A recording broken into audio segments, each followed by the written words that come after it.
Sales and manifestation. Hey, welcome to today's episode. Today we're going to be talking about sales and manifestation. And there'll be a few of you right now that kind of roll your eyes and be like, some woo-woo content. And I'll be honest, it was me too a while ago.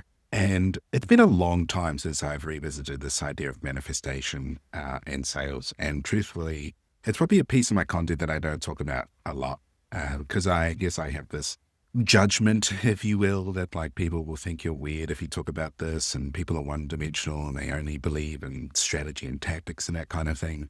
But it has been and hasn't been a large part of my life. And I just thought I would go through the journey so far as I just noticed this interesting pattern that I had that I thought was fun story, help us get to know each other a little bit more, that you might find interesting too, especially if you're the kind of person that believes that, we don't necessarily have all the answers and strategy is not the only way. And if you've been following my stuff for a while, like, yeah, we talk a lot about the strategy stuff, but honestly, the magic, like the work that gets the work done, or the work behind the scenes that I do with my clients, it's not always strategy. It's probably like 60-40.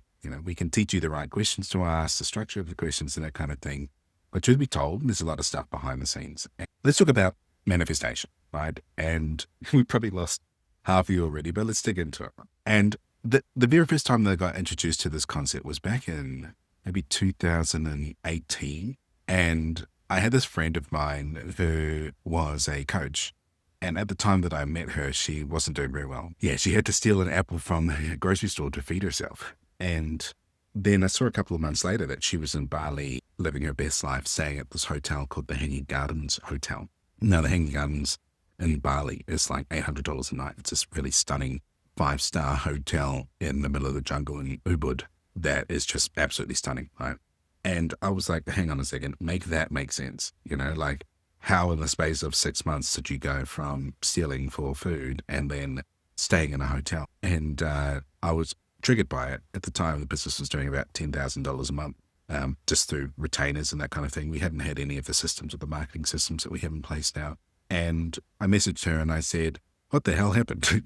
Like you went from this struggling to crushing. And she's like, manifestation. And I was like, yeah, I don't believe in that stuff. That's rubbish. You can't see it. If I can't see it, I can't believe in it. Hard work's all that matters. And she laughed and she said, okay. And then I realized that I was having a trigger experience and I was responding stronger than usual. So I said, well, why don't you tell me about this stuff? And we got into it really. And one of the things that she sort of introduced me to was like, well, why can't things be as easy as it would be to just manifest them? Because that was my biggest objection, right? Is if this manifestation stuff was true, then everyone would do it. And if it was that easy, then wouldn't everyone do it? Or why not just manifest $1 million? And my understanding of that kind of shifted over the years. But what she sort of helped me realize was it's really just a belief system that you have right now, that if you take manifestation out of it, it might create different results for you. And I was already a student of human behavior, personal development, things like what we focus on expands and perception is projection. So how we perceive the world is what is projected out into the world.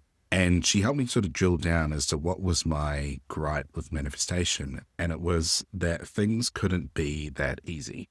It wasn't allowed to be that easy, and you had to work hard for things. And I understand that you do need to work hard. I think it's a balance. And this will be interesting because my story has kind of gone from super woo to super hard to back to kind of combination of both, I guess. And so my major objection is that it wasn't allowed to be hard. It wasn't allowed to be easy because it had to be hard. Why did it have to be hard? Because if you work hard, then you've put in effort. And if you've put into effort into something, that means that thing is valuable because you had to put effort in to get it. If it's valuable, then it's worth something. So my model of the world is where there is hard work and effort, there is worthiness. And so if we extrapolated that out into how I felt about money in my business at the time, it required hard work and effort in order to be worthy of something. And she said to me, she's like, look, there's truth in every belief, right? There is a truth in hard work creates results. There's also a truth in you can get results without necessarily having it to be hard. So what if you were to borrow this idea that you've made a decision to allow it to be easy and effortless? And the context at this stage is like, I've been stuck at this 10K a month mark for like 18 months, just could not get my business to grow. And the reason why I sort of messaged her was like, well, maybe there's something else, right? Because I've been doing all of the things. I've been networking, I've been posting daily, and I just can't seem to grow past this specific number consistently. And we decided to install this new belief, I've made the decision to allow things to be easy and effortless. And I don't know what it was, man, but my business in 30 days grew from 10 to like I had a $32,000 cash month within 30 days. And then it sort of tracked at 20 to 30,000 every single month after that. And it was kind of crazy, right? Where nothing else had really changed from a strategic perspective, but I just shifted a belief that said that things were allowed to be easier. And I worked on beliefs that were in conflict with making more money. Things like rich people are bad, and money doesn't grow on trees, and the root of money is the root of all evil. All of those stories that I had about making more money, those were the things that I changed, not just the strategy. Yet the business tripled. And that to me was really quite curious right up until probably just after COVID, where I would say I was in the realm of the woo-woo, and I was doing certain activities. So consistently posting, producing content, taking actions, what we call aligned actions, right? So actions that felt inspired, and doing that, and then working on stories that I was telling myself. So there was still action being done there. And then it got to sort of COVID, just after COVID, and the business kind of shifted massively. And this is probably where a lot of us start to meet over the next couple of years, is I got really burnt out with the life coaching. Talking about people's problems consistently with nothing else was a bit of a burnout for me. And so I decided to rebuild the business from a sales perspective, which is where a lot of us have met this post-COVID 2023, 2024 onward, is where we started building this funnel system that you've seen. And so naturally, my focus moved away from the easy and effortless and flow and manifestation. And I kind of got a little bit of, I would say like a disdain or a judgment towards that, because I saw it as kind of cannibalistic in a sense. Like, it seems a little culty. I don't know if you've ever scrolled down Instagram and you've seen all of I'm trying to find the PC way to say this, but the dancing half naked in the forest, and I had $1 million a month and all that kind of stuff. And it just feels a little bit not me, feels a little gross. But what am I saying here? I'm saying I couldn't do that style anymore. I didn't love that me, personal branding type thing where like, look at me, I'm the person at the blah, blah, blah. And so I really wanted to get away from that. And in doing that, I got really into paid acquisition, right? I got really into funnels and technical building things, split tests and numbers and all above, in your head type stuff. And I kind of left the manifestation stuff behind. Like, it just wasn't really a focus anymore.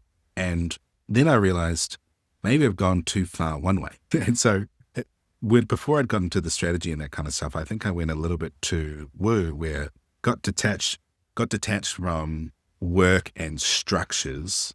And I guess the metaphor that I use to describe this is manifestation is kind of like standing out in the rain or standing outside trying to catch the rain. And you're doing a dance and hoping that the manifestation shows up. And like, yeah, sometimes it will. But if you do that without structures, if you do that without buckets, you're just going to get wet. And I think what was happening was I was doing all the manifestation stuff. And like, what is the manifestation stuff? For me, it was setting an intention. So what did I want to create? Then it was removing any limiting beliefs that I have around having that thing. Then it was feeling into what it felt like to have that thing. People call that you match the frequency, but I just like to, what does it feel like to already have that thing? So if you wanted a couple of clients, what is the feeling of receiving a couple of clients right now? Like, what does that feel like inside of your body?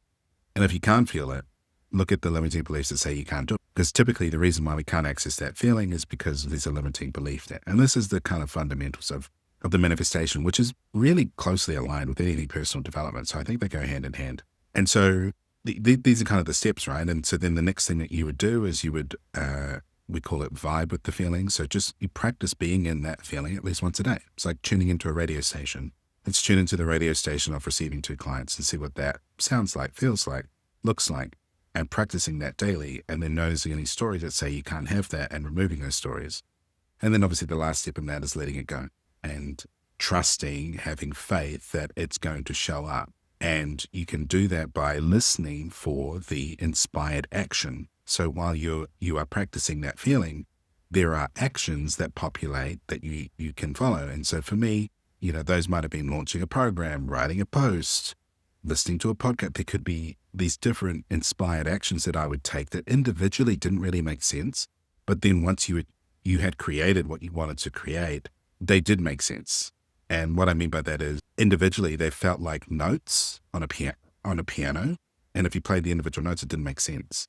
However, if you got to the end, you saw all the notes, you played them together, it looked like a melody. And that's kind of what was happening, is all these individual aligned actions would add up to a melody, which would create what I wanted to create. And, it's worth a tangent here to, if you've never read any of Dr. Joe Dispenza's books, where he talks about the quantum approach to manifestation, so breaking the habit of being yourself. It's a really interesting book because he actually grounds a lot of this stuff in the quantum mechanics. And by ground, I mean help give us logical frameworks to understand that there are perhaps things that go beyond our senses that we don't understand. So one of these is called quantum entanglement, where they took an atom and they split it. They sent half an atom one way, half an atom the other way, and then they zapped it with electricity, and they call this quantum tickling. So they zapped one half of the atom, and they observed what happened to the other half, and the other half responded like it was being zapped with electricity. And this was like 2-3 kilometers away. And so the conclusion that they made was that these two atoms were joined by something called quantum entanglement, which was this thing that we can't perceive, this quantum realm that we can't perceive, that is connecting these two pieces together, that goes past the laws of physics, because it's split and it's 1 kilometer one way and 1 kilometer the other way, but it's responding to the same electrical stimuli that they call quantum tickling, which is a hilarious name. I'm sure the scientist that came up with that was having a giggle. And that there's a few examples in that book where he talks about that, which help ground this idea of manifestation. Not necessarily that we have to believe that you can just have whatever you want, but it's understanding that maybe we don't necessarily observe everything. Maybe there are connections, there are realms that we can't perceive, or energies that are playing that we can't quite get a head around. And so suffice to say, combining all these two things together, I experienced both sides. What I mean by that is I experienced the super woo side, where there was no structure in place. There were no funnels, there were no systems, there were no follow-ups, there were no client acquisition processes. Then I experienced the other side, which was like super structure, and super like rigid, crunch numbers, split tests, conversion rates, average order values, upsells, downsells, right? All of this kind of stuff. And then very recently, I've kind of come back to this idea of, well, what if it's both? What happens if you take a little bit of the woo and a little bit of the structure and you put it together? What's actually possible? And this is where we are right now. And I don't know if this journey necessarily resonates with you, but this has been my journey with manifestation. And one of the things I did the other day was I looked back, and I used to keep this list of all of these like things or manifestations that had happened that just went beyond logical reasoning. So back in 2023, when we got married, we were going over to Australia, and we were applying for a visa because we wanted to bring our nanny with us from Bali. We wanted to bring her to Australia so she could see Australia, and then she was also going to help us look after our toddler at the time. And we took her over there, or just before we left there, about a week before we were left, we haven't heard anything from the visa people that we'd applied to. And then they confirmed, hey, we got your visa, it'll be 90 days. And we'd already submitted this like 4 months ago. And we finally got confirmation that like, hey, we've received it. It's going to be 90 days from now. And we're like, well, okay, we're cooked. Like we're leaving in a week. There's no way we're going to get this in time. And so we just kind of resigned to the fact that, okay, whatever. Sorry, you can't come, blah, blah, blah. Then the next morning, the visa showed up. And it was this really weird moment of like, this thing that we didn't think was possible just kind of appeared and occurred. And we couldn't really logically understand that, because from the logical perspective, it was not supposed to happen. And there's multiple times like this where, we might have had this unexpected bill, and then we've needed money on the same day. And it's like, how does that money show up? And then randomly a client comes out of the woodwork who, You just happened to be on LinkedIn for the first time in 6 years, and then they saw you online, so they sent you a message, and then they signed up that day. Like, just really strange coincidences that in every truth, there is a truth. In every belief, there's a truth. So the belief could be, yeah, absolutely. The person was always thinking about messaging you. They just saw you, so they messaged you. That's one interpretation of it. The other interpretation could be there was this synchronistic divine moment in which you created exactly what you needed to meet the bills that you needed to pay type thing. And so for me, it's not necessarily about being all one way or all the other. So all manifestation or all strategy. It's about opening myself up to possibility, opening myself up to maybe there's another way, opening myself up to maybe it is allowed to flow a little bit easier. And what is the worst case scenario? And I think for a lot of us, the rejection of manifestation is, I don't want to do it in an ungrounded way. I don't want to look delusional. And I totally sympathize with that because I was never like that. I found it really hard to believe in something that didn't exist. And I also can't deny that there's been certain like miracles and synchronicities in my life that have happened that we can attribute to manifestation. Personally, I attribute it to something more religious.